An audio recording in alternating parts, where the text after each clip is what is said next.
ನಿನ್ನೆಯಷ್ಟೇ ಮೊದಲ ಹಂತದ ಮತದಾನ ಮುಗಿದಿದೆ. ಇದೀಗ ಬಿಎಸ್ವೈ ರವರು ವಿಶ್ವಾಸವನ್ನ ಕೂಡ ವ್ಯಕ್ತಪಡಿಸ್ತಾ ಇದ್ದಾರೆ. ರಾಜ್ಯದಲ್ಲಿ ನಮ್ಮ ಗೆಲುವು ನಿಶ್ಚಿತ ಅಂತ ಹೇಳಿ.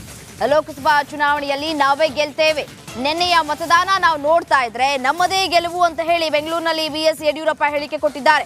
ಪ್ರಧಾನಿ ಮೋದಿ ರಾಜ್ಯಕ್ಕೆ ಆಗಮಿಸ್ತಾ ಇದ್ದಾರೆ. ನಾನು ಕೂಡ ಮೋದಿ ಅವರ ಜೊತೆ ಪ್ರಚಾರದಲ್ಲಿ ಭಾಗಿಯಾಗ್ತೇನೆ ಅಂತ ಹೇಳಿ ಬಿಎಸ್ ಯಡಿಯೂರಪ್ಪನವರು ಹೇಳಿಕೆಯನ್ನ ಕೊಟ್ಟಿದ್ದಾರೆ. ಹಾಗಾದ್ರೆ ಏನ್ ಹೇಳಿದ್ದಾರೆ ಯಡಿಯೂರಪ್ಪನವರು ಕೇಳ್ತಾ ಹೋಗೋಣ.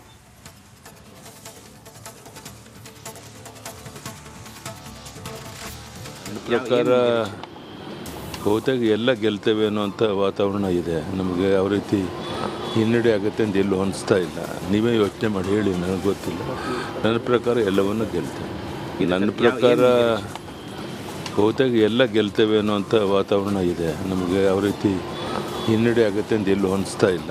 ನೀವೇ ಯೋಚನೆ ಮಾಡಿ ಹೇಳಿ, ನನಗೆ ಗೊತ್ತಿಲ್ಲ. ನನ್ನ ಪ್ರಕಾರ ಎಲ್ಲವನ್ನು ಗೆಲ್ತೇವೆ. ಬಿಜಾಪುರ ಮುದ್ದೆ ಬೇಳಕ್ಕೆ ಹೋಗ್ತಾ ಇದ್ದೀವಿ. ನಾಳೆ ಪ್ರಧಾನಿಯವರು ಬರ್ತಾರೆ. ಅದಕ್ಕೋಸ್ಕರ ಬೆಳಗಾವಿನಲ್ಲಿ ಆ ಕಾರ್ಯಕ್ರಮ ಭಾಗವಹಿಸಿ ಶಿಕಾರಿಪುರಕ್ಕೆ ಬರ್ತೀನಿ. ಬಿಜಾಪುರ ಮುದ್ದೆ ಬೇಳಕ್ಕೆ ಹೋಗ್ತಾ ಇದ್ದೀವಿ. ನಾಳೆ ಪ್ರಧಾನಿಯವರು ಬರ್ತಾರೆ. ಅದಕ್ಕೋಸ್ಕರ ಬೆಳಗಾವಿನಲ್ಲಿ ಆ ಕಾರ್ಯಕ್ರಮ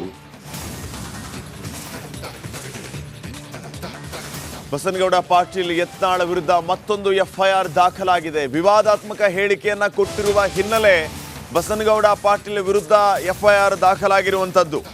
ಕಲಬುರಗಿಯ ರೋಜಾ ಪೊಲೀಸ್ ಠಾಣೆಯಲ್ಲಿ ಕೇಸ್ ದಾಖಲಾಗಿರೋದು. ಅವರು ಮಾತಾಡ್ತಾ ಹೇಳಿದ್ದು, ನಿಮ್ಮ ಏರಿಯಾಗೆ ಅವ್ರು ಯಾರೋ ಬರ್ತಾರಲ್ವಾ, ಅವರು ಬಂದಾಗ ಕಲ್ಲಿಂದ ಹೊಡೀರಿ, ಈ ರೀತಿ ವಿವಾದಾತ್ಮಕ ಹೇಳಿಕೆಯನ್ನು ನೀಡಿದ ಬಸನಗೌಡ ಪಾಟೀಲ್ ಶಾಸಕ ಯತ್ನಾಳ್ ವಿರುದ್ಧ ಕಲಬುರಗಿಯಲ್ಲಿ ಎಫ್ಐಆರ್ ದಾಖಲಾಗಿದೆ. ಕಲಬುರಗಿಯಲ್ಲೇ ಬಿಜೆಪಿ ಸಭೆಯನ್ನು ನಡೆದಿತ್ತು. ಆ ಬಿಜೆಪಿ ಸಭೆಯಲ್ಲಿ ಶಾಸಕ ಯತ್ನಾಳ್ ಈ ರೀತಿಯ ಒಂದು ವಿವಾದಾತ್ಮಕ ಹೇಳಿಕೆಯನ್ನು ಕೊಟ್ಟಿದ್ರು. ಸೊ ಈ ಒಂದು ಹೇಳಿಕೆಗೆ ಸಂಬಂಧಪಟ್ಟಂತೆ ಈಗ ಕಲಬುರಗಿಯ ರೋಜಾ ಪೊಲೀಸ್ ಠಾಣೆಯಲ್ಲಿ ಎಫ್ಐಆರ್ ದಾಖಲಾಗಿದೆ. ವಿಜಯಪುರ ಶಾಸಕ ಬಸನಗೌಡ ಪಾಟೀಲ್ ಯತ್ನಾಳ್ ವಿರುದ್ಧ.